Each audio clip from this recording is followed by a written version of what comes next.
Car प्रांजल ज्ञान गंगा में आप सभी का स्वागत है।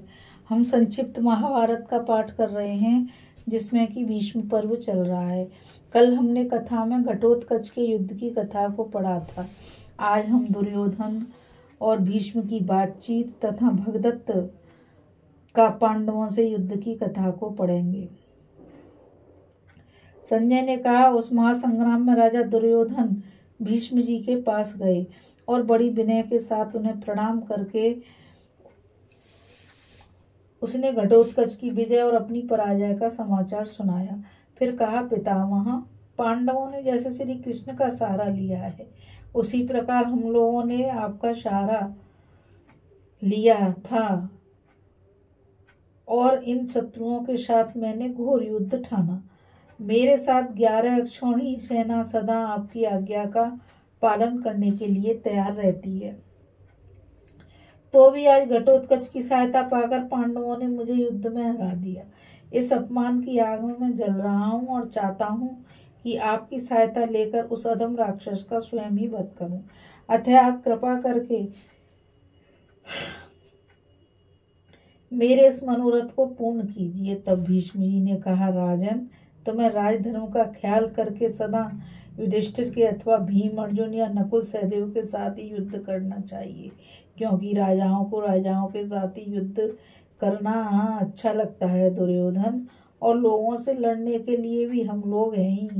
मैं द्रोणाचार्य, कृपाचार्य, अश्वत्थामा, कृतवर्मा, शल्य, भूरिश्रवा तथा विकर्ण, दुशासन आदि तुम्हारे भाई, ये सब तुम्हारे लिए उस महाबली राक्षस से युद्ध करेंगे अथवा उस दुष्ट के साथ लड़ने के लिए ये इंद्र के समान पराक्रमी राजा भगदत्त चले जाएं। यह कहकर भीष्म जी राजा भगदत्त से बोले, महाराज, आप ही जाकर घटोत्कच का मुकाबला कीजिए। सेनापति की आज्ञा पाकर राजा भगदत्त शहनाद करते हुए बड़े वेग से शत्रुओं की ओर चले। उन्हें आते देख पांडवों के महारथी भीमसेन, अभिमन्यु, घटोत्कच, द्रौपदी के पुत्र सत्यधृति, सहदेव, चेदिराज, वसुदान और दशानराज क्रोध में भरकर उनके सामने आ गए। भगदत्त ने भी सुप्रतीक हाथी पर आरूढ़ हो उन सब महारथियों पर धावा किया। तदंतर पांडवों का भगदत्त के साथ भयंकर युद्ध छिड़ गया। महान धनुर्धर भगदत्त ने भीमसेन पर धावा किया और उनके ऊपर बाणों की वर्षा आरंभ कर दी। भीमसेन भी क्रोध में भरकर भगदत्त के हाथी के पैरों की रक्षा करने वाले 100 से भी अधिक वीरों को मार डाला।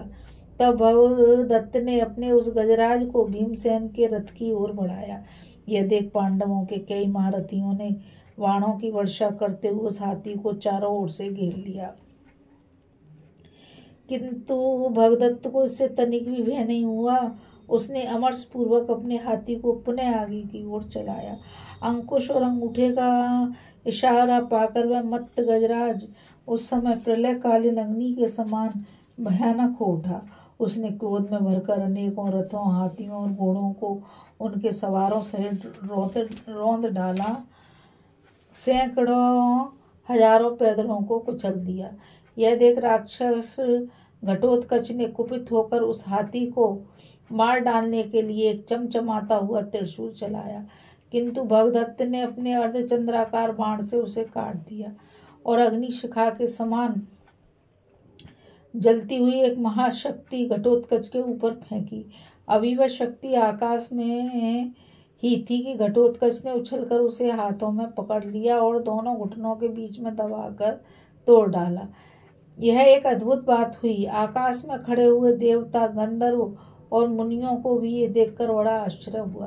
पांडव लोग उसे शाबाशी देते हुए रणभूमि में अपनी हर्ष ध्वनि फैलाने लगे।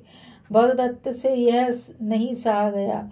उसने अपना धनुष खींचकर पांडव महारथियों पर बाण वर्षाना आरंभ किया तथा भीमसेन को 1, घटोत्कच को 9, अभिमन्यु को 3 और केकय कुमारों को 5 बाणों से बीध डाला। फिर दूसरे बाण से छत्रदेव की दाहिनी बाह काट डाली। 5 बाणों से द्रौपदी के 5 पुत्रों को घायल किया तथा भीमसेन के घोड़ों को मार गिराया। ध्वजा काट दी और सारथी को भी यमलोक भेज दिया। इसके बाद भीमसेन को भी पीट डाला। इससे पीड़ित होकर वे कुछ देर तक रथ के पिछले भाग में बैठे रह गए। फिर हाथ में गदा लेकर वेग पूर्वक रथ से कूद पड़े। उन्हें गदा लिए आते देख कौरव सैनिकों को बड़ा भय हुआ। इतने में ही अर्जुन भी शत्रुओं का संहार करते हुए वहां आ पहुंचे और कौरवों पर बाणों की वर्षा करने लगे। इसी समय भीमसेन ने भगवान श्री कृष्ण और अर्जुन को इरावानम के वध का समाचार सुनाया।